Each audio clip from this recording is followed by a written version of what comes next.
ओम नमः शिवाय शिवजी सदा सहाय। ओम नमः शिवाय गुरुजी सदा सहाय। गुरुजी के चरणों में कोटि कोटि नमन।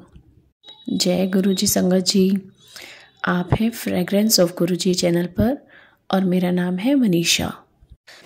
आज आपके लिए प्रस्तुत है दिव्य आभा अध्याय 22, जिसका शीर्षक है सर्वोपरि गुरुजी।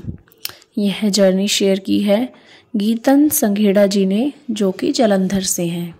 तो चलिए संगत जी शुरू करते हैं। निसंदेह मैं कुछ चमत्कारिक और ईश्वरीय संस्मरणों का वर्णन करना चाहती हूँ। मैं उन कुछ भाग्यवानों में हूँ जो प्रभु की उपस्थिति और कृपा पाकर धनी और कृतज्ञ हुए हैं। इस प्रभु को हम गुरुजी के नाम से जानते हैं। गुरुजी, उनके बारे में मैं क्या कहूँ।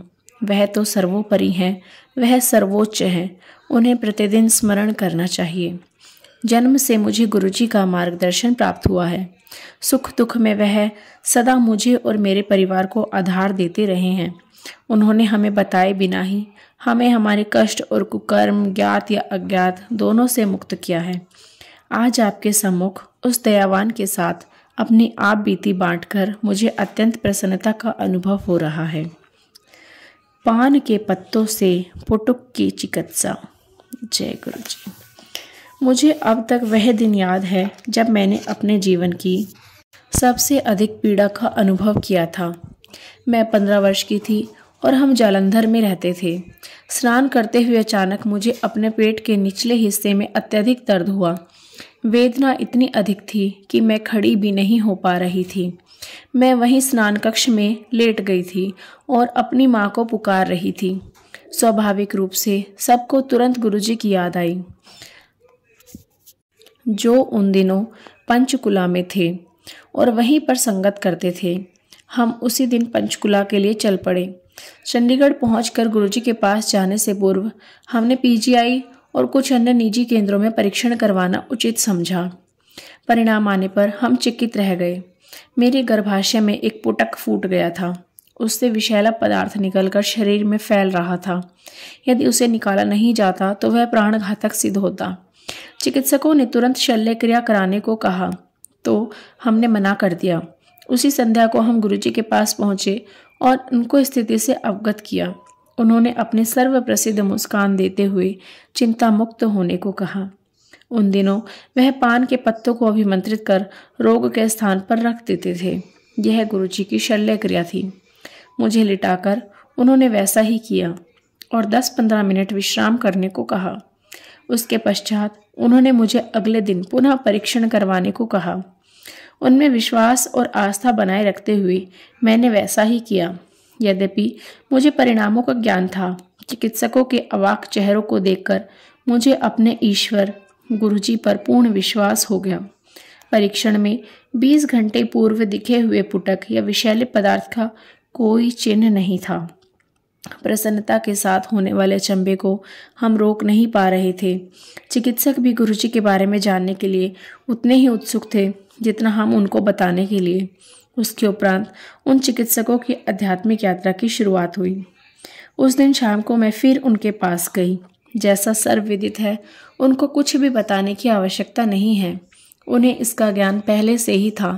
उन्हें अपनी कृतज्ञता प्रकट करने के लिए हमारे पास शब्द नहीं थे, पर वे यह नहीं चाहते। उन्हें केवल हमारा प्रेम और निस्वार्थ आस्था चाहिए, जिसके साथ हम परम आनंद की कठिन यात्रा पर अग्रसर होते रहें। जय गुरुजी। मेरी दादी का हृदय रोग। 1989 में जब मैं छोटी ही थी, मेरी दादी को हृदय का दौरा पड़ा था। वह CMC लुधियाना के चिकित्सालय में प्रविष्ट थी। कई चिकित्सकों से सलाह करने के बाद उन सबका एक ही निर्णय था। उनकी स्थिति दिन प्रतिदिन बिगड़ रही थी और कोई उपचार संभव नहीं था।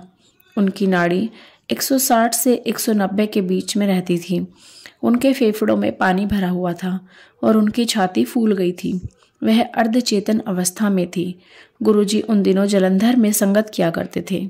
चिकित्सकों के प्रतिकूल निर्णय सुनकर मेरे पिता ने मुक्तिदाता से बात करने का निर्णय लिया। जैसे मेरे पिता चिकित्सालय से बाहर जा रहे थे, गुरुजी ने प्रवेश किया। ऐसा लगा जैसे वह अचानक ही आ गए हों। उनके आते ही हम आश्वस्त हो गए कि सब ठीक हो जाएगा। दादी के पास जाकर उन्होंने उनकी नाड़ी को अपने हाथ में लिया। उन्होंने क्या किया इसका ज्ञान तो उन्हीं को है, पर उसकी गति घटकर 90 हो गई। वहीं पर गुरुजी ने कुछ देर तक पाठ किया और फिर वह चले गए। स्नेह स्नेह हमारे सामने ही दादी की चेतना लौट आई और वह सामान्य हो गई। 18 वर्ष पूर्व के उस दिन से दादी की नाड़ी की गति अब तक 90 ही है। जय गुरुजी। एक बार फिर चिकित्सक विश्वास नहीं कर पा रहे थे, यह जानकर कि गुरुजी सदा हमारे साथ हैं। हम भाव विभोर थे। गुरुजी की कृपा से आज भी मेरी दादी स्वस्थ और प्रसन्नचित्त हैं। जय गुरुजी। अपने अनुभवों का वर्णन कर मैं अत्यंत भाग्यशाली हूँ। हमारी जीवन यात्रा बहुत छोटी है और इसमें ही हम बड़े बड़े दुष्कर्म करने को तत्पर हो जाते हैं। प्रत्येक मनुष्य को अपने कर्मों के फल तो भुगतने ही पड़ेंगे। अपनी आध्यात्मिक यात्रा कभी भी प्रारंभ करी जा सकती है। हम उसे अभी इसी क्षण शुरू कर सकते हैं और अपने जीवन में परिवर्तन ला सकते हैं। गुरुजी सच्चे भक्त की सहायता करने को सदैव उद्यत हैं। हम उस शाश्वत आनंद का मीठा अमृत कभी भी ग्रहण कर सकते हैं, क्योंकि हमारे परमात्मा, हमारे गुरु सदा हमारे साथ हैं। उन्होंने मुझे उस अनंत समय अवस्था को ग्रहण करने के लिए जागृत किया है और स्वयं उस मार्ग पर ले जा रहे हैं। उनसे प्रेम करने का अर्थ परमात्मा से प्रेम करने सदृश है और उनका आशीष ग्रहण करने की भांति है। जय गुरुजी। शुक्राना गुरुजी, अनंतम अनंतम शुक्राना गुरुजी। अपनी कृपा का हाथ इसी तरह सभी संगत पर बनाए रखना गुरुजी। संगत जी, कैसा लगा आज का अध्याय कमेंट करके ज़रूर बताइएगा। अगर आपको हमारी वीडियोस अच्छी लग रही हैं तो लाइक ज़रूर करिए, और अगर आपके साथ भी कोई ऐसा सत्संग हुआ है तो आप भी हमारे साथ शेयर कर सकते हैं। संगत जी, डिस्क्रिप्शन बॉक्स में एक व्हाट्सएप नंबर और एक ईमेल आईडी दी गई है। आप अपना सत्संग रिकॉर्ड करके उस पर भेज सकते हैं। आपको लगता है कि किसी संगत को इस सत्संग की ज़रूरत है, इसे सुनने की ज़रूरत है, तो आप उनके साथ शेयर ज़रूर करिए। चलिए संगत जी, आज के अध्याय की समाप्ति करते हैं मंत्र जाप के साथ। आप भी मेरे साथ करिए। ओम नमः शिवाय शिवजी सदा सहाय। ओम नमः शिवाय गुरुजी सदा सहाय। ओम नमः शिवाय शिवजी सदा सहाय। ओम नमः शिवाय गुरुजी सदा सहाय। ओम नमः शिवाय शिवजी सदा सहाय। ओम नमः शिवाय गुरुजी सदा सहाय। जय गुरुजी। शुक्राना गुरुजी, अनंतम अनंतम शुक्राना गुरुजी।